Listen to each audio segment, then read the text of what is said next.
നമസ്കാരം. ആയുർ സമൃദ്ധിയുടെ പുതിയൊരു വീഡിയോയിലേക്ക് എല്ലാവർക്കും സ്വാഗതം. ഇന്നത്തെ വീഡിയോയിൽ മൈക്രോ പ്ലാസ്റ്റിക്സ് കൊണ്ട് നിർമ്മിച്ചിട്ടുള്ള പ്ലാസ്റ്റിക് ചോപ്പിംഗ് ബോർഡിനെ കുറിച്ചാണ് ഞാൻ പറഞ്ഞു തരുന്നത്. അപ്പോൾ വീഡിയോ ഇഷ്ടപ്പെടുകയാണെങ്കിൽ ലൈക്ക് ചെയ്യാനും സബ്സ്ക്രൈബ് ചെയ്യാനും ഷെയർ ചെയ്യാനും മറക്കരുത്. വീഡിയോ അവസാനം വരെ കാണാൻ ശ്രമിക്കാം.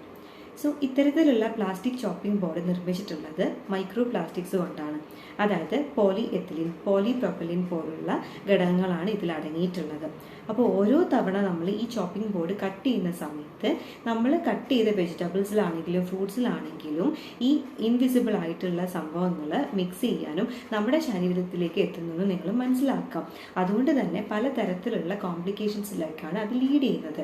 ഫോർ എക്സാമ്പിൾ നീർക്കെട്ട്, അതായത് ഇൻഫ്ലമേഷൻ, രക്തക്കുഴലിൽ സംബന്ധമായിട്ടുള്ള പലതരത്തിലുള്ള ഇഷ്യൂസ്, പൊണ്ണത്തടി, പ്രമേഹം, ലൈഫ് സ്റ്റൈൽ ഡിസോർഡേഴ്സ്, കുടൽ സംബന്ധമായിട്ടുള്ള പ്രശ്നങ്ങൾ, അങ്ങനെ പലതരത്തിലുള്ള ഇഷ്യൂസ് ആണ്.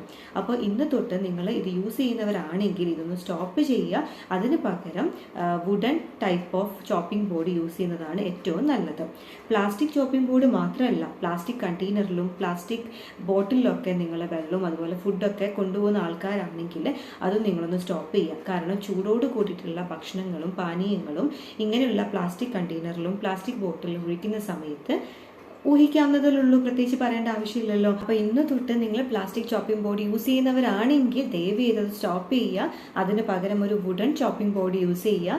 അതുപോലെ പ്ലാസ്റ്റിക് കണ്ടെയ്നറിലോ പ്ലാസ്റ്റിക് ബോട്ടിലോ ഒക്കെ നിങ്ങൾ യൂസ് ചെയ്യുന്നുണ്ടെങ്കിൽ അതിന് പകരം നിങ്ങൾക്ക് സ്റ്റീൽ ബോട്ടിലും അതുപോലെ സ്റ്റീൽ കണ്ടെയ്നറും ഒക്കെ നിങ്ങൾക്ക് യൂസ് ചെയ്യാവുന്നതാണ്.